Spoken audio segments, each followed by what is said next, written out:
Scooby-Doo e o Fantasma da Bruxa foi um grande sucesso, e com isso a Warner Animation não perdeu tempo encomendando o terceiro filme da franquia logo após o seu lançamento, com o retorno da mesma equipe de produção, menos o Glenn Leopold, que recebe os créditos em História D, mas não de roteiro como nos outros dois filmes, já que no seu lugar entrou o Lance Falk como co-roteirista junto com Davis Doy, que roteirizou os três filmes.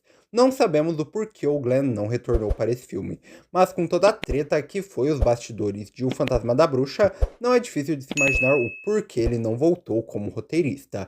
Mesmo que diferente de O Fantasma da Bruxa, o terceiro filme não teve problemas nos bastidores, já que a Warner abria mão, pois vendo tudo que aconteceu no último filme, ela deixou a equipe criativa mais livre, sem grandes restrições, tendo uma produção muito mais tranquila, sem tanta interferência do estúdio, já que o próprio filme também, se comparado aos outros dois, é bem mais leve e não tão sombrio. Não quero saber de nada horripilante. Aparições me dando sustos estressantes. Se baseando nas histórias da cidade de Roswell, Novo México, que é onde o filme se passa, a cidade sempre teve como histórias aparições alienígenas, OVNIs encontrados e presença extraterrestre. A cidade ficou muito conhecida por isso pelo incidente Roswell de 1947, em que supostamente um OVNI teria sido encontrado nela, mas ele não passava de um balão de sonda, e desde então várias produções alienígenas usam da cidade para contar sua história, incluindo os roteiristas do filme que se basearam nesse caso para sua história. E assim, em 3 de outubro de 2000, era lançado Scooby-Doo e os Invasores Alienígenas. Scooby-Doo e os Invasores Alienígenas. O filme começa com uma suposta aparição alienígena que cruza o caminho da Mister S.A., que está em um deserto na cidade de Roswell, Novo México. Devido a essa aparição, o Salsicha perde um controle da máquina de mistério e bate em um cacto. Com isso, o Fred, a Daphne e a Velma vão até a cidade enquanto o Salsicha e o Scooby ficam na van. Mas quando os dois encontram um Jackalope, um ser parecido com um coelho com chifres de antílope, os dois vão atrás da criatura até uma caverna vendo um brilho à distância. É irônico que os monstros sempre vão atrás do Salsicha e do Scooby aleatoriamente, mas dessa vez não tem como defender eles, já que era só eles ficarem na van. E com isso os dois alienígenas aparecem perseguindo o Scooby e o Salsicha. Nós temos que manter a calma. O Salsicha e o Scooby fogem, chegando até um restaurante onde a turma estava, e afirmando que viram alienígenas. A garçonete Dot diz que eles nunca viram de fato os alienígenas, mas sempre veem luzes e sons estranhos à noite, o que é uma referência direta aos cidadãos da verdadeira Roswell. Um homem chamado Lester diz já ter sido abduzido, e que tem provas disso na sua casa. Com isso, a turma vai até a casa dele e vê que as provas são na verdade pinturas do Lester, que os convida para passar a noite. No caso do Salsicha e do Scooby, literalmente à noite, já que os dois precisam dormir no telhado. E com isso eles são abduzidos, ficando presos na nave dos alienígenas, até que o Scooby consegue se libertar e foge com a maca do Salsicha, mas no fim os dois são presos novamente pelos alienígenas, até que um terceiro alien chega e desmaia os dois. O Salsicha e o Scooby acordam no meio do deserto, sendo encontrados pela fotógrafa hippie Amber e a sua Golden Retriever Crystal. Logo de cara a gente já vê que elas são basicamente a versão feminina do Salsicha e do Scooby. E logo de cara também os dois já se apaixonam por elas com a música Legal. Então tudo indica que elas só vão ser um simples interesse amoroso, seguindo o clichê da época do interesse amoroso ser a versão de gênero oposto ao protagonista, mas com a mesma personalidade. E ainda mais pela música, parece que vai ser uma relação bem bobinha sem nada demais, já que a música é bem divertida. Os dois ficam tão apaixonados por elas que perdem até o apetite, o que, considerando o padrão dos dois, é um baita de um amor. Quem não sente o amor, nada é melhor que sentir o amor. Já a Velma, o Fred e a Daphne encontram com a tripulação da South, uma estação de estudos alienígenas formada pelo Max, a Laura e o Steve. A Velma logo de cara já fica desconfiada dos três por eles terem lama seca em suas botas, sendo que eles estão no deserto. Ainda na investigação, os três encontram uma caverna de ouro e equipamento de mineração. E aqui o filme basicamente entrega que os alienígenas são falsos e estão atrás do ouro, já que é a mesma caverna que vemos o Scooby e o Salsicha sendo perseguido pelos alienígenas. A primeiro momento, essa decisão parece burra, já que pelos dois outros filmes terem monstros reais, a dúvida aqui era se os alienígenas também seriam reais. Então, o que poderia ser um dos mistérios do filme é descartado aqui logo de início, parecendo ser algo sem propósito. Mas na verdade isso é só a construção para uma revelação muito maior, já que com esse achado é de se presumir que o filme vai seguir pelo caminho clássico, com pessoas por trás da máscara e sem nenhum alienígena real.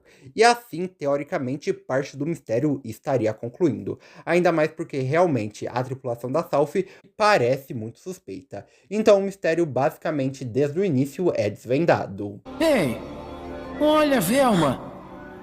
Um homem de máscara? Já o Salsicha, o Scooby, a Crystal e a Amber também estão investigando a South.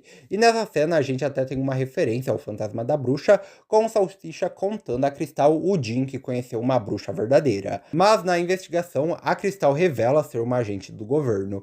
Ora a ora, temos visita à Ilha dos Zumbis, já que o mesmo plot de Scooby-Doo na Ilha dos Zumbis é usado aqui, mas só que ao invés da Velma com o Bo, é com o Salsicha e a Crystal. Mas essa revelação gera um belo momento do Scooby-Doo e da Amber. Sério, não tem como não achar isso muito fofo. Sério, não tem como não chipar. A investigação deles também os leva para a caverna, com a turma se encontrando e sendo perseguida pelos alienígenas.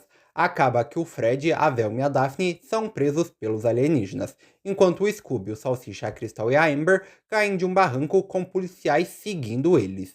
Nisso é revelado que a Velma estava certa desde o início e é desmascarado que o Max, a Laura e o Steve estão fingindo serem os alienígenas para conseguirem minerar o ouro da Caverna em Paz, assustando todo mundo que chega perto. O OVNI que vimos não passava de um helicóptero fantasiado, e o seu interior eram partes de um cenário de um filme alienígena. Parando para analisar, essa revelação é bem óbvia, e fica bem abaixo das outras revelações, como Ben Ravencroft ou a Lenia Simone.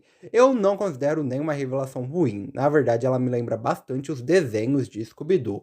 Seja Cadê Você ou O Que Há de Novo Scooby-Doo. É uma revelação muito mais fácil de desvendar e menos elaborada.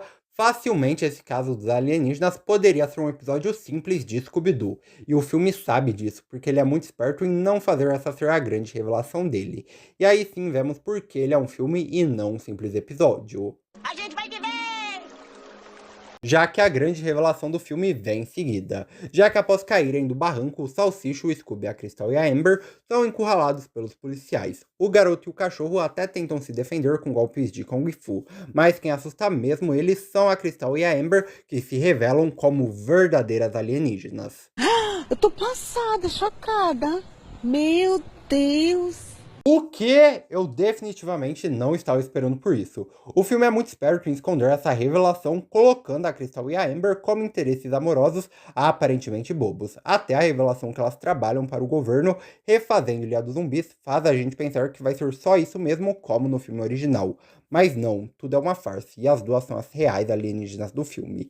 E agora fica claro que até o mistério ser algo mais fácil, nos induzindo a achar que o filme só vai seguir a fórmula clássica, com pessoas por trás da máscara, é a partir de um plano. Já que não, o filme continua a abordagem dos outros dois, trazendo seres reais. Mesmo que a Crystal e a Amber não são as vilãs, trazendo também uma abordagem diferente para os seres alienígenas. Mas, do meu ponto de vista, pessoal, vou dizer, é uma obra-prima. O Salsicha e o Scooby acabam não vendo a transformação das meninas e acham que elas são de fato alienígenas, assim fugindo e conseguindo derrubar o Max, a Laura e o Steve, libertando o Fred, a Daphne e a Velma. A Crystal e a Amber acalmam o Salsicha e o Scooby contando essa história, já que elas duas vieram de um planeta 20 anos-luz da Terra e estão vestidas como hippie dos anos 60, porque as informações que chegaram da Terra ao seu planeta eram dos anos 60, o que é uma referência ao ano de estreia de Scooby-Doo em 1969. Ainda é revelado que o OVNI que fez o Salsicha bater a máquina de mistério no começo do filme no cacto não era dos alienígenas falsos, como a gente pensava, mas sim o da Crystal e da Amber. Tudo estava ligado o tempo todo, só a gente que não viu. E provando que no fim Scooby-Doo e os Invasores Alienígenas não é um filme de mistério ou uma comédia, e nem uma comédia romântica, mas sim um filme de romance trágico, já que a Crystal e a Amber precisam voltar ao seu planeta se despedindo do Salsicha e do Scooby-Doo em uma cena comovente. Não, não, que ele te amava. Não pode ser, eu não acredito. No final, os falsos alienígenas são presos e a máquina de mistério é consertada, mas Scooby-Doo e Salsicha continuam olhando para o céu. Vendo que eles estão chateados, a Daphne, o Fred e a Velma tentam animar eles dando biscoitos Scoobies, e se no começo eles até perderam o apetite por causa da paixão pela Crystal e a Amber, aqui eles aceitam os biscoitos e a turma vai embora, com o filme se encerrando com a nave das meninas passando no céu. Aposto que quando tudo terminar vou precisar de terapia. Olha só meu olho piscando.